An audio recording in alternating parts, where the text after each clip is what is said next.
How's it going, guys? Welcome to the GenTech channel. Today we're going to be talking about how to provide so much value that your competition no longer exists. We have been talking about this internally. We talk about this more or less like every other week. But without further ado, we have tons of good info about this, so let's hop into it. All right, guys, so it's something that we really started drilling on when it comes to internal improvement and for our clients. So there's three things that we want to discuss that we feel like can just drastically improve your business and your revenue without having to fight with your competition on price or service. So the secret behind everything is creating something called a unique mechanism. So if you want to actually sell something for a high ticket value and actually build your business, you need to be selling something that not a lot of people have. Why would someone willing to pay you high ticket for something that is easily available in the market, right? So let's say you're a video editor. You don't sell video editing because there's a bunch of people selling video editing, and then how do you provide value with that? The one with the least price has the highest value because you're selling technically the same thing. So what you want to do is you want to create a unique mechanism around it. I edit videos like this for this specific person, and this is exactly what they look like. Now, you're not selling video editing, you're selling that entire thing, which is a unique mechanism. And there's actually a good example that you brought up. The importance of having a concrete audience that you're pitching to is because the more kind of niche down it is, the more you really get to charge because that person feels like you're speaking with them. So you discussed creating a motivational ebook or the top 10 things that you could do to increase your revenue. If you just use that broad title, you can sell it for maybe $100, right? Now, if you say, how do you increase your revenue for business owners? You can sell it maybe for $500. Now, when you say, how do you increase your revenue for real estate agents? Now you can sell it for $1,000, right? So the more specific it is, the more that you speak to your audience, the more you can really charge because they feel like it's created for them.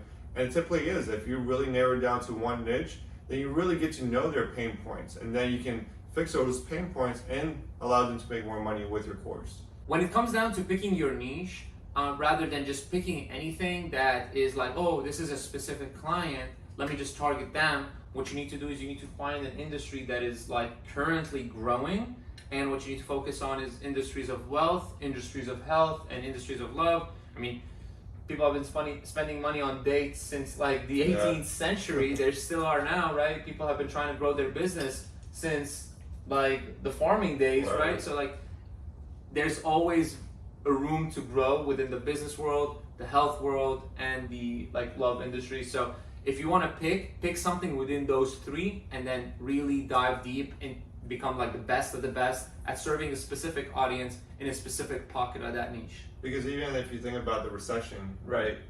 Even when there is a recession, people still spend money on love and wealth and health. Right? So you're always going to spend money on your meds. You're always going to spend money on investing into your wealth, hoping that you improve your skill sets, improve your bank account. And then love is always a thing that people can't live without. So finding people within those niches just allows you to scale your business, as Christian said. What would you say the third biggest value indicator is for really narrowing down to your audience and really growing your revenue for your business? Right, so I think it comes down to price versus value. Everybody's like, oh, like I provide tons of value. Like, no, like you need to know exactly the dollar amount of what your value is worth. You need to charge less than that.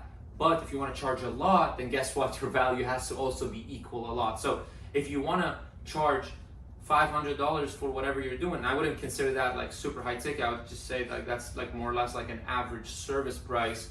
But you're providing $1,000 in value, that makes sense. But if you want to charge $5,000, $10,000, $20,000, maybe even $50,000, you better make sure that the multiplier, I would say around 3x, is what they're getting back. So I would give someone right now $1 million if they would provide me $3 million back. That's kind of like a no-brainer, right?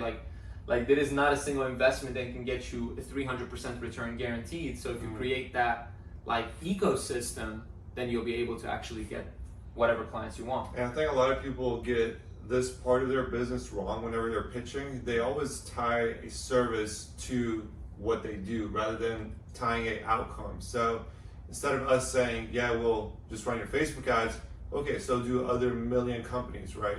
But when we say we'll book 75 appointments, that's an actual thing that people can hold on to. So don't just offer your service, offer the actual outcome of what your clients can receive.